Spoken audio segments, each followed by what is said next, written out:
안녕하세요. 백두산 금융연구소의 백두산입니다. 8월 31일 수요일 오후 4시 24분입니다. 오늘 아시아 증시는 혼조하게 마감했습니다. 오늘 한국인 분들 같은 경우는 한국 증시를 위주로 보셨을 테니까 와, 미국이 하락 마감했는데 이거 왜 이리 강하지? 증시가 엄청나게 강하네라는 생각을 하셨을 수 있는데 조금 이제 이 넓은 관점으로 보면은 오늘 아시아는 일단 혼조하게 마감을 하긴 했습니다. 오늘 한국이 유달리 좀 강했던 거예요. 그 외에도 대만도 오늘 좀 살펴봤는데 대만하고 한국이 좀 유달리 강하긴 했습니다. 이 대만하고 한국이 강했다는 이야기는 아마도 반도체가 뭔가 좋은 일이 있어갖고 많이 올라서 이런 모습이 나타난 게 아니냐라는 추측을 해볼 수 있게 하죠.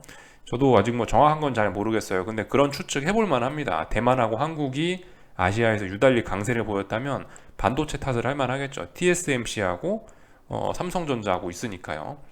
이 정도 이야기를 드리면 될 것 같고, 지금 여기서 이제 잘 생각을 해보셔야 되는 게 오늘 뭐 많이 올랐어요. 그럼 이제 뭐 추세가 전환됩니까?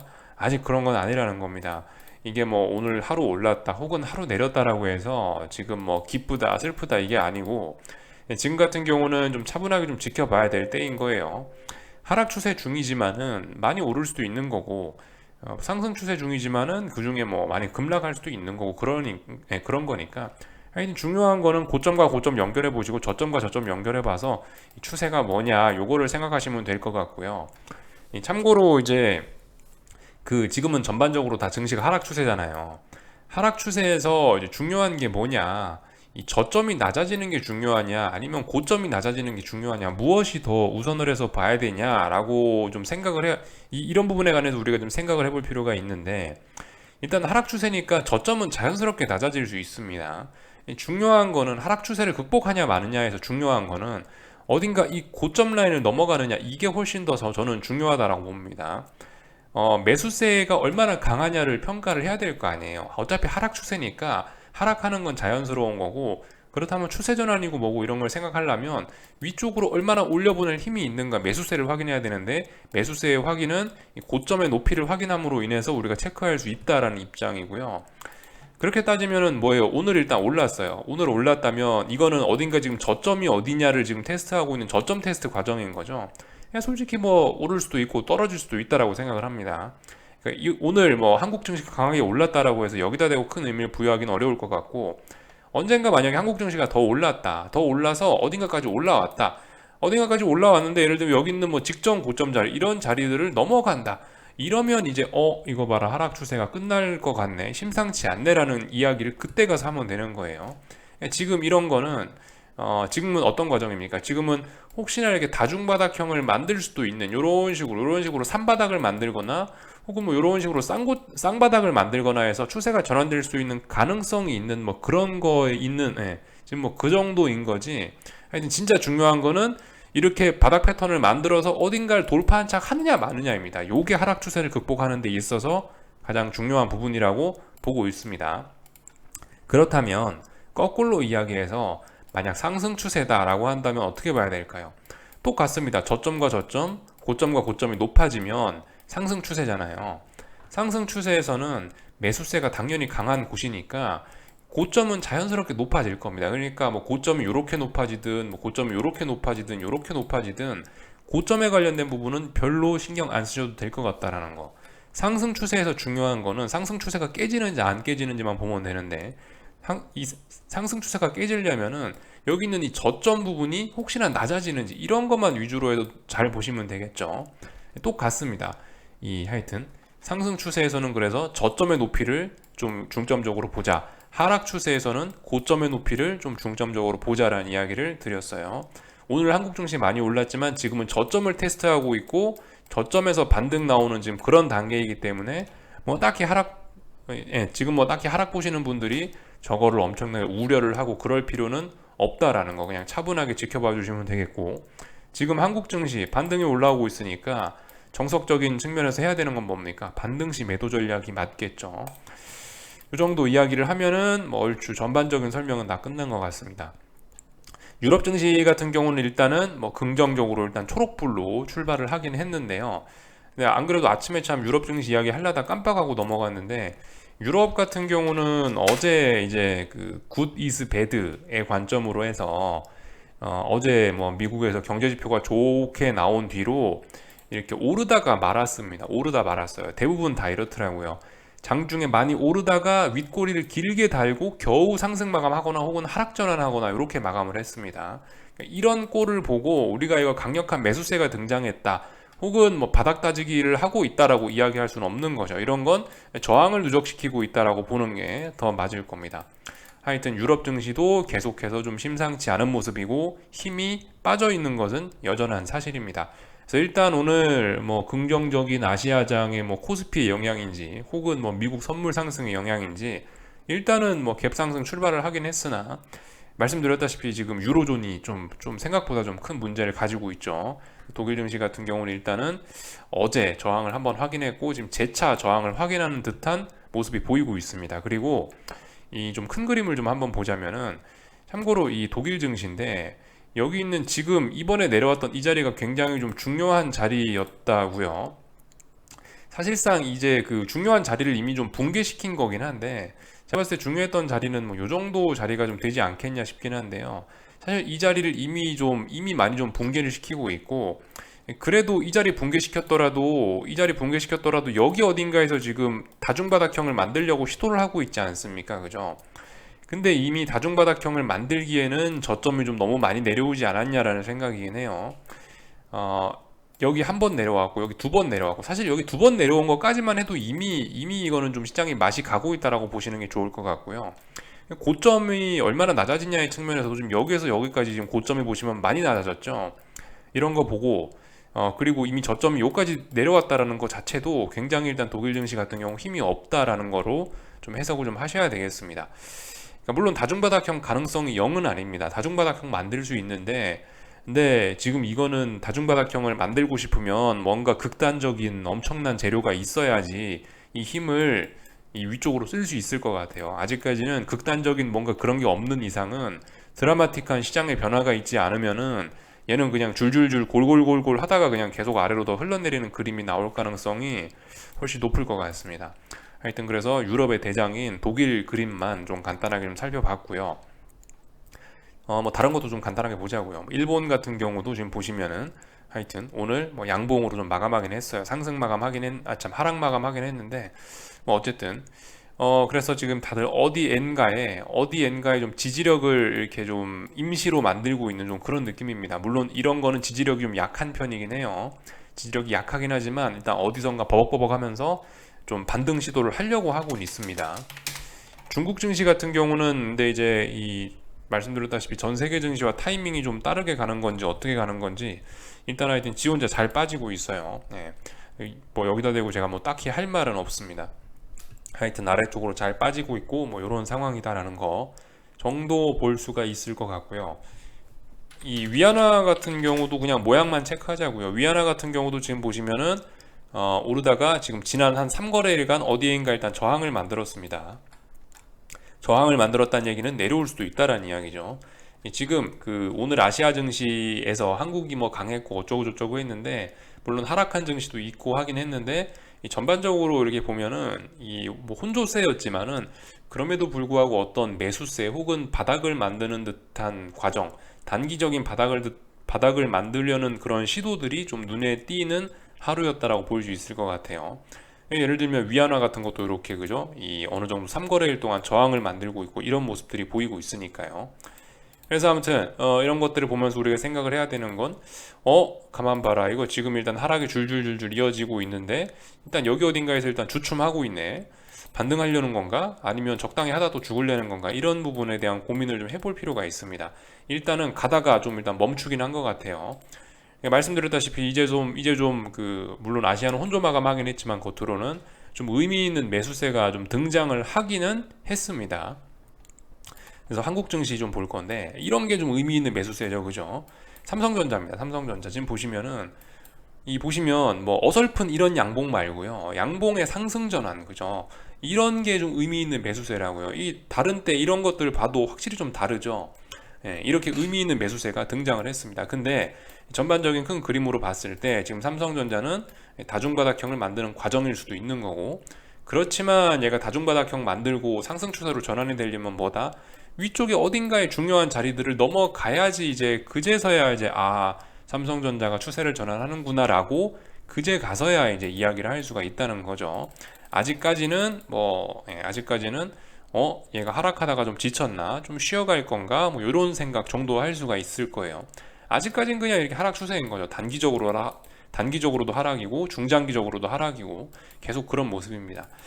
그래서 아무튼 해야 되는 게 뭐냐면 반등시 매도 전략이죠. 반등시 매도 전략. 그래서 하여튼 뭐 이래저래 지금 삼성전자 같은 경우는 엄밀히 따져보면 한 58,700원, 800원 정도의 지난 3거래일간 어딘가 지지력을 만들어냈어요. 조금 큰 그림으로 보면은 59,000원을 결과적으로 한 8월 10일부터 해서 8월 한 달 동안 이 59,000원 정도 초반 자리를 지지력을 만들어내고 있다라고 보실 수가 있겠습니다. 글쎄요, 뭐 윈도우 드레싱 때문인가 어쩐가 일단 하여튼 의미 있는 지지력을 좀 만들어내긴 한 거예요. 그래서 다음번에 잘 보셔야 될 자리는 저 59,000원이란 자리가 될 것입니다. 일단 이 정도 이야기. 일단 상승하더라도 일단 좀 제한적으로 보셔야 될 것 같고, 하여튼 어딘가 지지력은 만들었으니까 다음번에 내려올 때 저 지지선 자리를 잘 봐야 된다는 이야기. 그 정도 드리면 될 것 같고요. LG에너지 솔루션 같은 경우는 요즘에 뭐 테슬라도 하락하고 뭐 BYD 며칠 전에 실적 발표한 그 BYD 워렌 버핏이 뭐 지분을 잔뜩 팔았다라고 해서 오늘 급락했는데 뭐 그런 것 때문에 뭐 약세인가 그런 것들 때문에 전기차가 안 좋지 않나 싶어도 아직까지 잘 버티고 있습니다. LG에너지 솔루션요. 말씀드렸다시피 44만원 붕괴시켜야 아래로 가는 거고 47만원 넘어가야 더 위쪽으로 가는 거고요. 아직까지 방향성을 고민하고 있는 뭐 그런 상황입니다. 그러니까 한국 증시 이런 상황에서 쉽게 빠지기는 어려울 수 있겠죠.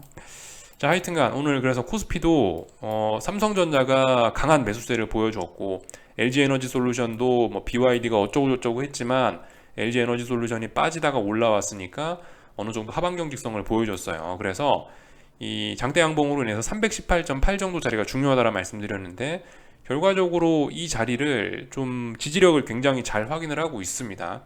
이 자리를 기반으로 해서 좀 더 위로 올라갈 수 있는데 근데 하여튼 지금 확인한 것보다 아래쪽에 있는 지지력을 확인한 거고 중요한 건 어딘가를 이제 넘어가야지 이제 뭐 그 다음부터 무슨 이야기를 할 수 있을 거예요.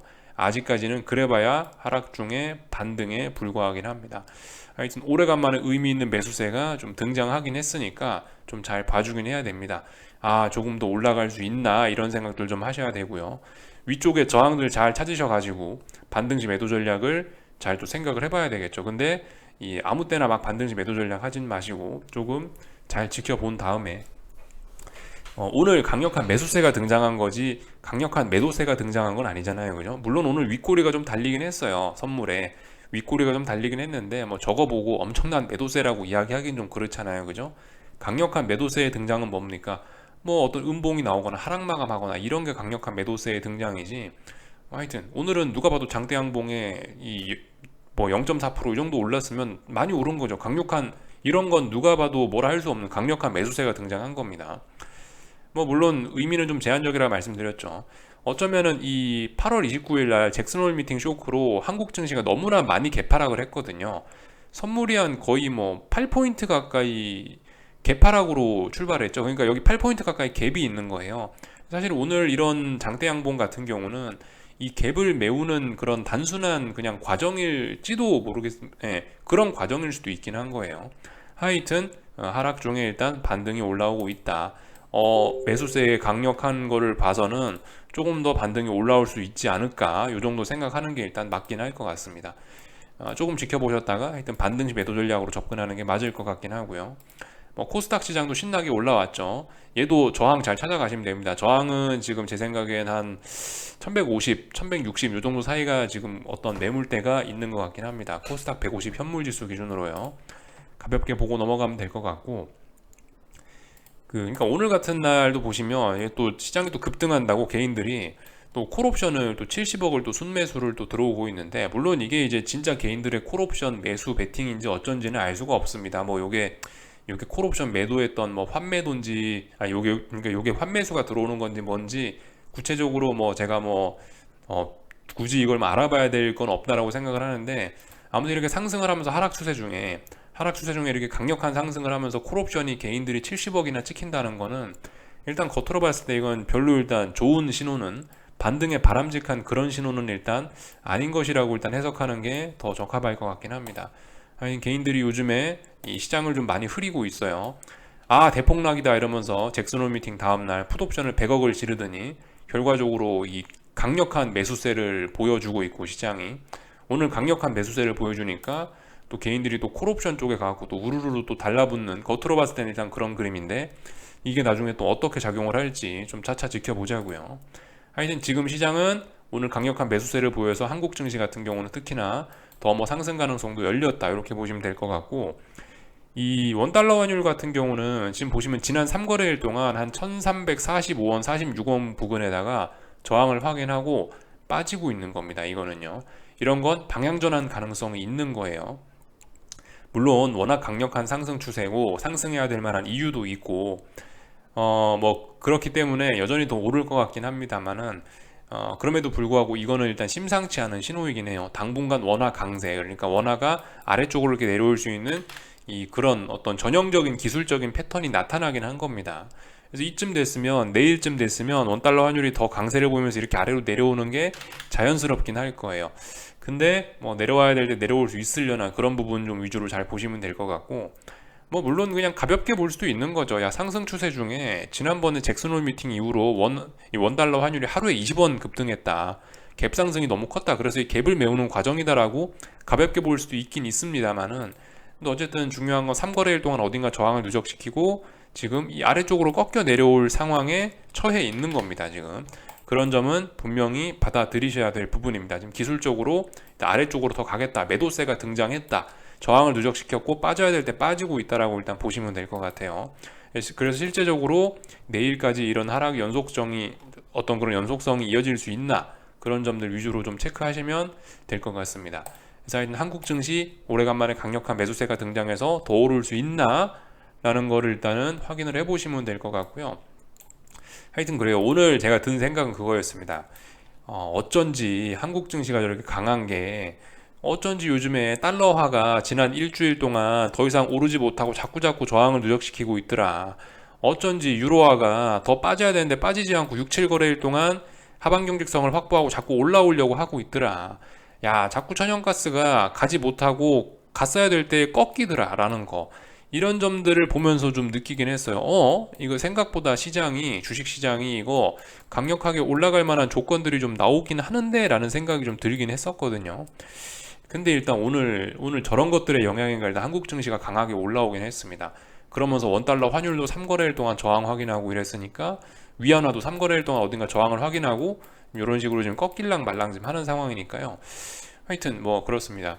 뭐 그렇다라고 해서 이게 말씀드렸다시피 뭐 추세를 완전히 전환하고 이런 건 아니니까 그냥 아직까지는 가볍게 봐주면 되긴 되는데, 역시 어젯밤에 이 달러가 가야 될 때 잘 못 가고 유로화가 가야 될 때 잘 못 가고 천연가스가 가야 될 때 잘 못 가고 이런 점들이 좀 신경이 쓰이더니 오늘 한국 증시가 결국 저런 모습을 맞긴 맞더라고요.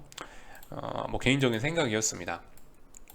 이 정도 이야기를 좀 드리면 될 것 같고, 오늘 미국 증시는 뭐 하면 될까요? 지지와 저항 확인하면 됩니다. 일단 뭐 오늘 상승한 건 한국 증시인 거고요. 미국 증시는 어떤가요? 지금 매수세를 확인할 수 없죠. 아직까지는요. 줄줄줄 흘러내리고 있는 게 미국 증시입니다. 그래서 지지와 저항 어딨냐? 저 멀리 있어요, 다들. 박스권 한 가운데 있습니다. S&P 뭐 4,100과 3,900 사이에 애매한 자리에 위치해가지고 위로 갈지 아래로 갈지 모르죠. 예. 나스닥 같은 경우도 지금 보시면 12,550과 12,150 정도 자리 좁은 박스권은 딱 한 가운데 있는데 어디로 갈지 모릅니다.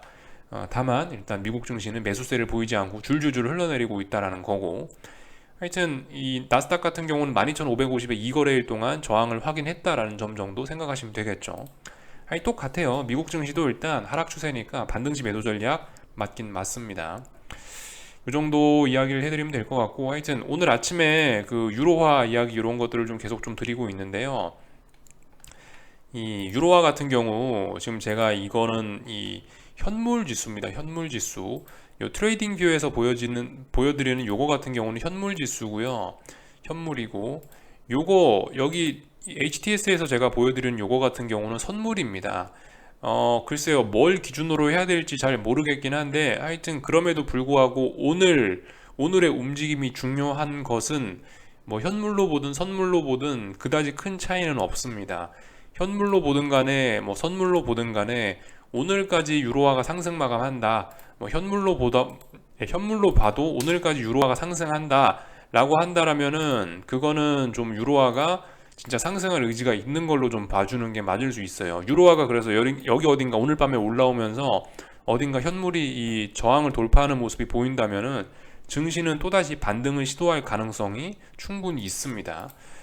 이런 점들 그래서 좀 잘 보셔야 될 것 같아요. 워낙 오랫동안 지지력을 보이고 있기 때문에 유로화들이요, 그죠? 유로화가 그죠? 현물로 보나 선물로 보나 오랫동안 지지력을 보이고 있기 때문에 경계를 하긴 해야 됩니다. 물론 이거 하락 추세고요. 여전히 아래쪽으로 유리한 게 맞긴 맞는데 또 그리고 여기서부터 지금 계속 줄줄줄 빠지고 있는데 이번에 보시면 반등이 결과적으로 여기서부터 여기까지밖에 안 나온 거예요. 반등이 굉장히 약한 거긴 한데요. 그럼에도 불구하고 아래쪽으로 잘 안 빠지고 있습니다. 갈 때 못 가면 결과적으로 반대로 가버리는 경향이 분명히 있기 때문에 지금 잘 봐야 되는 그런 자리임에 틀림없습니다.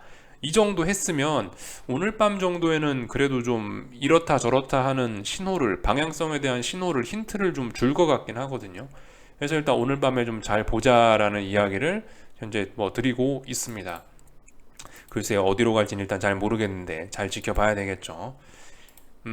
뭐 그리고 그죠? 달러 인덱스도 같아요. 결국 유로화에서 그림만 뒤집어 놓은 거니까 얘도 지금 5, 6거래일 동안 지금 위에 매물만 자꾸 소화하고 있고 가야 될 때 못 가고 있단 말입니다. 가야 될 때 자꾸 버벅버벅 하고 있으니까 하여튼 오늘 밤쯤엔 뭔가 보여주지 않겠어. 6거래일, 7거래일 동안 옆으로 기었으면 방향성 정하지 않겠어 라는 생각이에요. 이런 점들 좀 잘 지켜보자고요. 뭐 천연가스도 덤으로 같이 언제나 뭐 제가 이야기하지 않더라도 같이 봐주시면 좋을 것 같고요. 천연가스는 오늘 밤에 하락이 자연스러운 날이긴 합니다. 하락이 자연스럽긴 한데 근데 하락하지 못하면 또다시 위쪽으로 올라가게 되죠. 뭐 증시가 다 그렇습니다. 위 아니면 아래로 가는 건데 아래로 가야 될 때 못 가면 위로 간다. 위로 가야 될 때 못 가면 아래로 간다. 간단하게 생각하시면 좋을 것 같고 오늘 밤에도 뭐 다양한 경제 지표들이 발표가 되는데 미국 지표는 별로 중요한 게 안 나오고 유럽에서 중요한 지표들이 좀 몇 개 나오긴 합니다. 현재 발표된 거는 프렌치 CPI, 그러니까 프랑스 CPI 뭐 이런 것들인데요. 프랑스 같은 경우는 일단 제법 괜찮은 수치를 보여주고 있어요. 긴축 우려를 조금 완화하는 모습입니다. 뭐 CPI들이 좀 낮아지고 있죠. 6.1이 지난번 값이었는데 5.8 나왔으니까 약간 긴축 우려 완화됐고 GDP도 2분기도 그럭저럭 뭐 잘 나온 모습이고요. 예, 잘 나온 모습이고 조금 뒤에 발표되는 뭐 독일 실업률이라든가 고용지표 이런 것들 좀 지켜보시면 좋을 것 같고 제가 봤을 때 오늘 밤에 제일 중요한 건 이겁니다. 유로존 CPI가 얼마가 나오느냐 이 부분 긴축 우려에 영향을 미칠 수 있으니까 이 부분 좀 잘 보시면 좋을 것 같고요. 물론 오늘 밤도 뭐 FOMC 멤버 누가 나와가지고 립 서비스를 할 예정인데 뭐 파월 의장님이 이미 충분히 떠드셨으니까 여기에 관련해서는 딱히 할 말이 없고 아이고 참 하나 있었네요. ADP 논팜 임플로이먼트 체인지라고 요거 미국 고용 지표긴 한데 좀 중요하긴 해요. 그렇지만 이보다 훨씬 중요한 거는 이 목요일 날인가 금요일 날 발표되는 그죠? 그 실업률과 논팜 페이롤스 그게 가장 더 중요한 겁니다. 사실상 오늘 그 유로존 지표하고 저 ADP 고용 지표 정도 보시면 될 것 같다. 요 정도 이야기 드리면 될 것 같고요. 나머지는 뭐 딱히 뭐 드릴 이야기 없는 것 같아요. 그러니까 지금 아무튼 오늘 밤이 좀 그래도 좀 기술적으로 좀 중요한 날일 것 같습니다. 예, 어떻게 되려나 좀 잘 지켜보자고요. 유로화와 달러화 이런 거 위주로 해서 잘 보자고요.